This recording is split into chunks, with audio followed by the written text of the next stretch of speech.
based on science.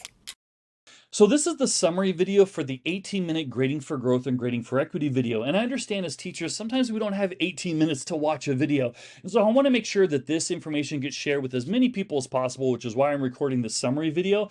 Please understand, as with all of my summary videos, this summary video doesn't tell the entire story. It won't include my commentary, it won't include my examples, and it won't really include my research as well. It's essentially the answers. And so after you watch this, if you want to get the commentary and the explanations and my examples, please do watch the complete 18-minute video. That being said, let's get right into it.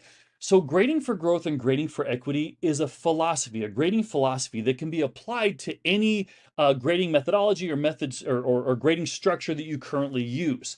So if a teacher is a standard-based grading teacher, a 4-to-1 scale, or an A through F teacher, that wouldn't matter because this is a grading philosophy that can be applied to any of those. Grading for growth and grading for equity is a more natural and authentic grading method that best supports how our students learn at their individual developmental stages. Speaking of developmental stages, our students each go through their individual developmental stage. And at preteen and teen years, those developmental stages are not very consistent. So you'll have students come to your class that'll be at one developmental stage through no fault of their own, and another student that will come in at a different developmental stage, again, through no fault of their own. And that doesn't include the environmental factors of, say, support at home of education, or maybe if a student had a great connection with previous teachers and they were more motivated to learn, et cetera, et cetera. So essentially, in our class, we will have students at multiple different levels of developmental stages, again, through no fault of their own. It's very similar to when someone goes through a growth spurt. A student you might have seen, a couple months ago, and then you see them again, and they're 6 inches taller. That happens with our students. So a couple of things to support that I talk about in the video is I talk about the difference between learning levels and levels of learning. So learning levels are created by the National Assessment Governing Board. That would be below basic, basic, proficient, and advanced. And it's essentially a panel of teachers and education specialists and members of the general public, and they get together and make this collective judgment on what the various levels represent. It's usually based on desired outcomes of what they want to see from the students. Unfortunately, those learning levels don't always align with the individual developmental stages that our students are at. And so what I like to do is use a term called level of learning. Because the brain doesn't understand learning levels. The brain knows whether it knows something or doesn't know something. And so we in education are the ones that kind of created the learning levels. The brain doesn't really understand it that way. And so what I like to use is the term level of learning. What that means is essentially I'm taking the students at whatever current level they're at, and I'm going to bring them along this journey to raise their level of learning. What that will do is it'll allow teachers to not limit themselves as to what they teach based on individual learning levels. And understanding too, learning is not a finish line.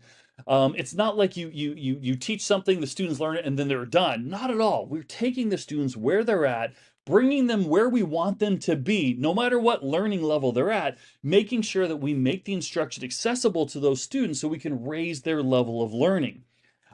Two things that are very important when it comes to grading for growth and grading for equity: allowing students to retake assessments, because what that'll do is it'll allow them to earn an authentic grade based on their developmental level currently at that time.